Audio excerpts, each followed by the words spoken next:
जटाधरं पाण्डुरङ्गं शूलहस्तं दयानिधिं सर्वरोगहरं देवं दत्तात्रेयमहं भजे।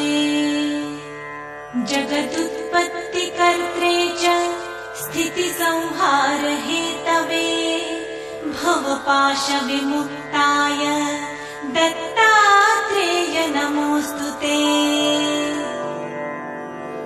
जराजन्मविनाशाय देहशुद्धीकराय च दिगम्बरदयामूर्ते दत्तात्रेय नमोऽस्तुते। कर्पूरकान्तिदेहाय ब्रह्ममूर्तिधराय च वेदशास्त्रपरिज्ञाय दत्तात्रेय नमोऽस्तुते। ह्रस्वदीर्घकृशस्थूला नामगोत्रविवर्जिता पञ्चभूतैकदीप्ताय दत्तात्रेय नमोऽस्तुते।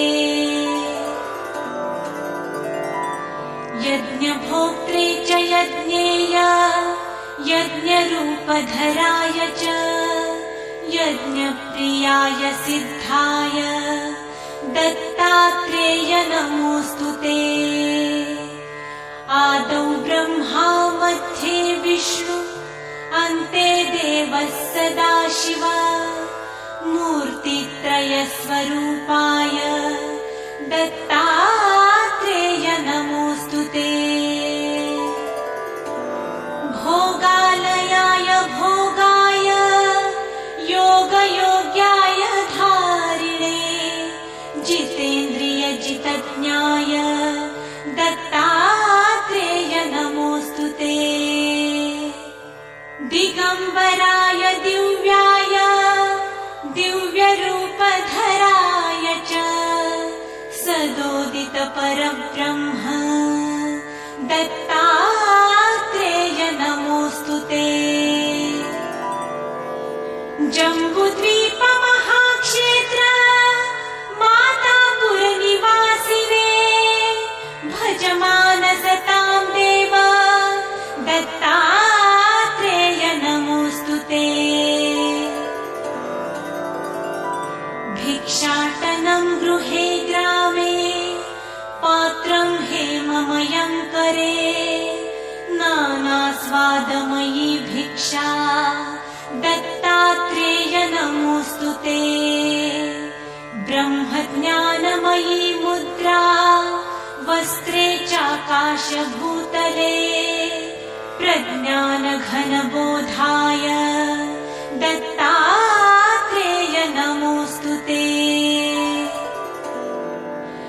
अवधूत सदानन्द परब्रह्मस्वरूपिणे विदेह देहरूपाय दत्तात्रेय नमोऽस्तुते। सत्यरूप सदाचार सत्यधर्मपरायण सत्याश्रय परोक्षाय दत्तात्रेय नमोऽस्तुते।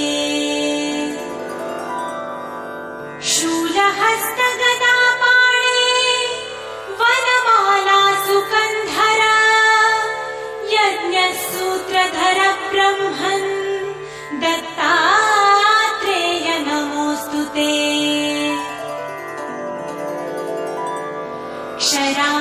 क्षराक्षरस्वरूपाय परात्परतराय च दत्तमुक्तिपरस्तोत्र दत्तात्रेय नमोऽस्तुते।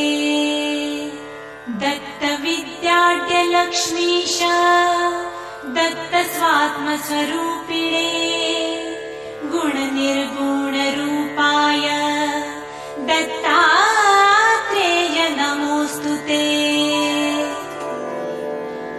शत्रुनाशकरं स्तोत्रं ज्ञानविज्ञानदायकम् आश्च सर्वपापं शमं याति दत्ता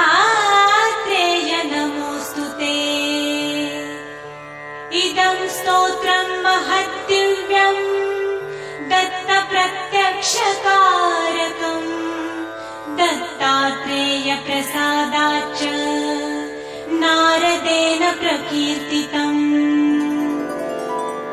इति श्री नारदपुराणे नारदविरचितम् श्रीदत्तात्रेयस्तोत्रम् सम्पूर्णम्।